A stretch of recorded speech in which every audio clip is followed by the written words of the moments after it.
everyone. Congratulations on making it to the last unannounced session. We did this, we only agreed to do this yesterday because we realized there was a lot of interest in social casino, but also not a huge amount of content on the agenda. So I flew up last night and I'm very excited to be here. Coolbit is the company I lead right now. We make mobile social casino games. I come from, just so you know who you're talking to, I come from a real money betting background. I was on the executive team of Betfair, which is one of the largest legal betting businesses in the world. I led Betfair USA. It is legal to take bets in the USA online on horse racing in 28 to 38 states, depending on how you interpret the laws. That is often missed in all the discussion about real money gaming and how exciting it is that it's going to come. It actually exists already. The regulatory framework is in part in place, and it is going to grow and liberalize. While at Betfair, I also led the Series B investment in a company called Kabam, one of the largest Facebook game companies out there. And I sat on the board. I've been an EIR at a couple of different top-tier venture capital firms. I've been involved in starting a couple of different optimization companies, and I've led marketing organizations at some of the biggest brands in the world. So I've got a bit of an unusual background to be at a Casual Connect conference, but as you'll see, I think all of this has been pretty critical to what we're doing. First of all, how many women are in the audience? Can you put up your hands? Ladies. Okay. So ladies, this is just for the ladies. If you were in Vegas, and for whatever reason, you have to spend an hour on the casino floor, what games would you go and play?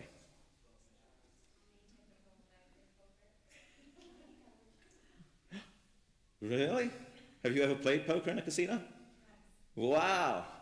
They are completely atypical. The real case is that men and women, with huge generalizations, women play slots and bingo. That is how they relax. Men play poker, sports betting, and other table games.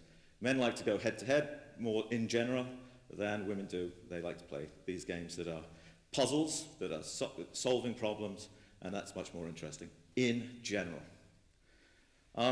Social casino, we all know the stories now. Vegas has made social casino incredibly hot. Caesars spent $90 million to buy Slotomania, and IGT spent $500 million to get IGT. They've gone into this business because land-based gaming needs growth. If you run a real money land-based casino, the only way you get growth is by going and getting a license in another city, in another country, and that is really hard, and it's really lumpy on your revenue. So the guys at Caesars, for example, will spend 5 years, $50 million trying to get into a new casino, and then they all might disappear. So they have to get online. And Gary Loveman, the CEO of Caesars, in his IPO roadshow this year, made it very clear that the growth of Caesars is going to be based on social gaming and online gaming. They are, unlike that lumpy land-based casino business, social gaming can be offered to every living soul on the planet. And they do have a problem. The land-based guys are growing right now in total, $300 billion revenue business, growing at about 3%. And the online part of this business, the iGaming portion, is the $30-odd billion business. Oh, sorry, will be $31 billion in 2014, growing at about 7%. And that's fine, but that is not the super growth that investors look and love. Social gaming is projected to be about a $20 billion business. Virtual currency, virtual goods, advertising in 2014, growing nicely. The social space is clearly a beautiful business for many, many people. It's very clear that social casino is a very interesting place for many, many people. When I look at how many games there are on Facebook right now that are providing slots or bingo or other casino-type games, it's incredible to me how all these people really expect to be hugely successful when you're going head-to-head with similar products. The other big trend is mobile. Mobile games are the fastest growing sector. Latest projections growing at 28%. going to be a $7 billion business. And my personal view is that for me, starting a young company, I could not afford the technical investment and the marketing investment to build a business on Facebook. So we've gone mobile. And we are a mobile social casino company. And I think that's where the excitement is for me. When we look, so I also made one other choice, Android. I decided to ignore iOS to start.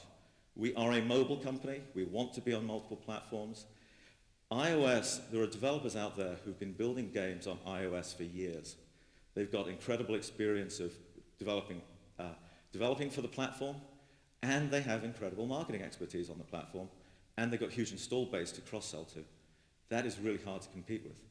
Android, on the other hand, there are very few people who are out there right now who've got more expertise than we have, a very young company, on Android.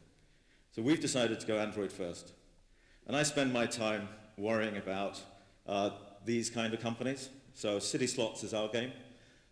Slot City, which is from a company called Dragonplay, another venture-backed business.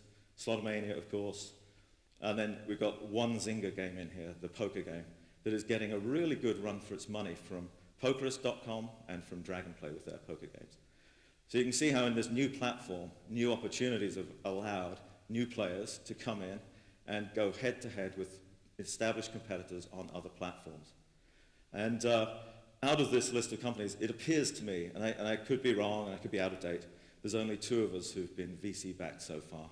And then we've got a couple of corporates, and I include Zynga's now corporate, and the rest are small indie guys. So just to show what our game looks like, these are some old, simple slides of what it looked like a little while ago. You've got a lobby. You can go pick what game you want to play. That lobby takes a lot of work. It's been done natively, and we've got a lot of functionality in there, some of which you cannot replicate in iOS or on other platforms. It is unique because of the platform itself and the uniqueness of Android. Our games are casino quality.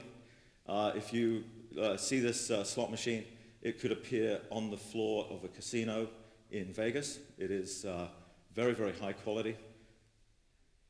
We've got the usual retention mechanics. I've shown this one. We are linked into Facebook and Open Graph. If you add friends, you do get more daily bonus coins. And of course, we sell coins. So really coming back to one of the key points, building a game isn't good enough to win anymore. It isn't good enough to win on Facebook, it isn't good enough to win on iOS, and it isn't good enough to win on Android either now. So building a game is definitely a precursor. I mean, getting that game, getting the individual game units within the overall game. But you've then got to work out how to acquire users, how to get your players on board. You need to retain them, you need to build the retention deep into the game at day one, when you start designing the game. Otherwise, you're going to try and strap retention on afterwards and it won't work. You've got to monetize. There are lots of monetization platforms out there. I couldn't tell you, I honestly can't tell you how many monetization platforms we are now integrated with. I'm willing to try them all, test them all.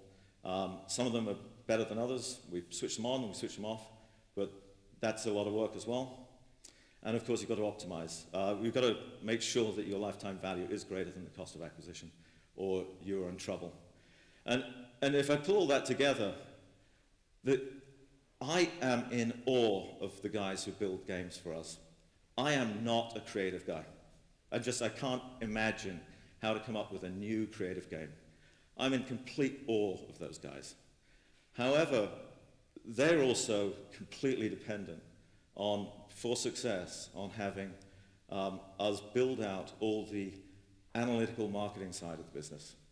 And we do a huge amount of work, not on the core gameplay, but on all the things around it that bring people back again and again, so that they are brought in, they come back again and again, and then they spend money, or monetize through advertising.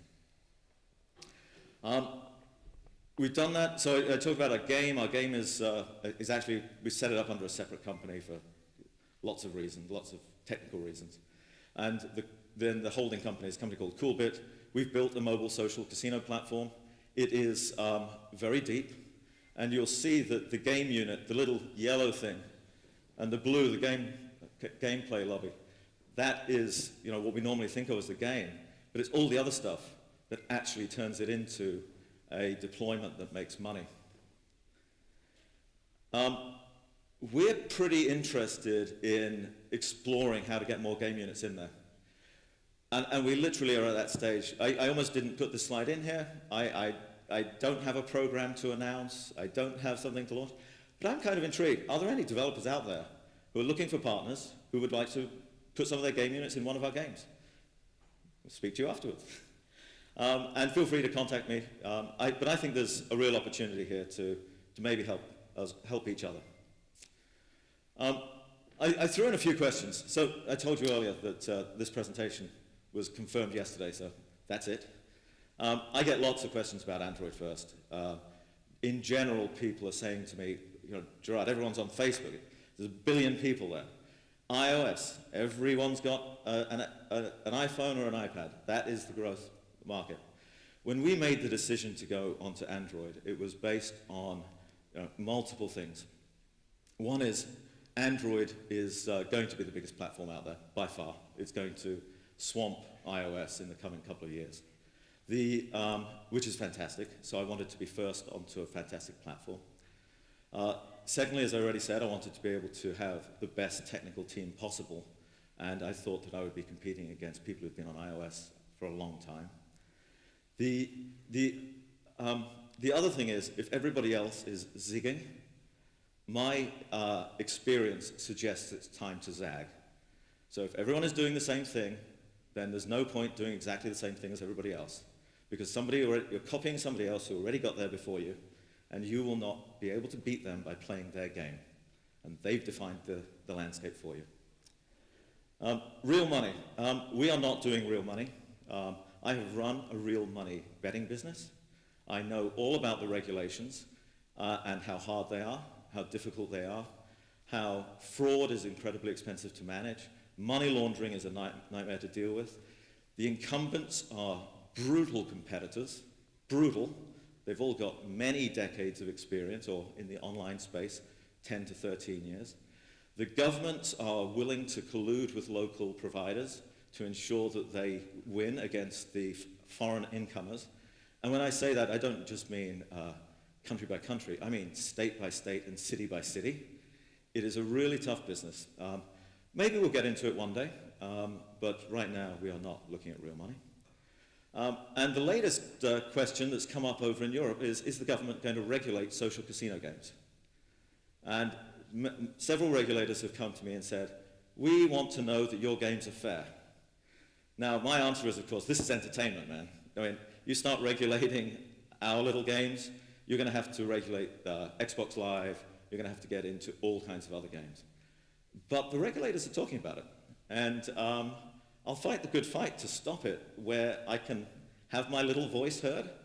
But it's going to be very fascinating as the drumbeats grow from the real money guys in Europe to keep us from taking what they think is share of wallet from their real money guys. So those are my kind of prepared questions. I'd be more than happy to take questions from you all, if you like. What do you think about Bettable? I always admire new ideas, new thinking that's coming on. I think it's always fantastic to see new things. They've done a great job with a license. I wish them well with that. I have not seen a demo, so all I can say are generalities around. It's really hard to go and compete in real money betting in Europe against a whole bunch of deeply entrenched incumbents. And they aren't live, so I don't know how it'll go. But wish them luck. What's driving the governments to look at possibly regulating the social casino? Regulators are in the business of regulation, and incumbents are in the business of keeping competitors out. And one of the best ways to keep competitors out is by making the regulations really tough. Do you see any consumer advocacy groups starting to push for that regulation? Not yet, not yet. But it'll take there'll be a few, once you get a few 100,000 mothers who we in the business have not refunded the money that their child spent accidentally, and you start getting that on TV, that maybe they'll form then. But we do have the risk. Yeah. Why casinos if they're becoming so crowded irrespective of platform? I love casino games. I spent a lot of time working out how to make casino games fun and engaging. And I love the sector. It is better to love the sector that you're in, and you will do much better in it, than just going after a sector because you think it's the next sexy thing. What do you think are the three most important metrics to measure of your players? I put them in the presentation. Reach, retention, revenue. In that order. If I don't have reach, then I can't get people to come back and play. If they don't play again, if they don't stick with the game, they're not going to spend any money. And so it's reach, retention, revenue for me. Yes? What's the average user revenue that you're getting off the game from the Android platform? It's excellent. And that's it. We're not going to give out numbers, I'm afraid. Yeah, we're delighted. Anything else? Well, look, if you want to talk to me privately, here or later, my contact information is on the screen, and I'd be delighted to have conversations. Thank you all very much for being the last group of the day.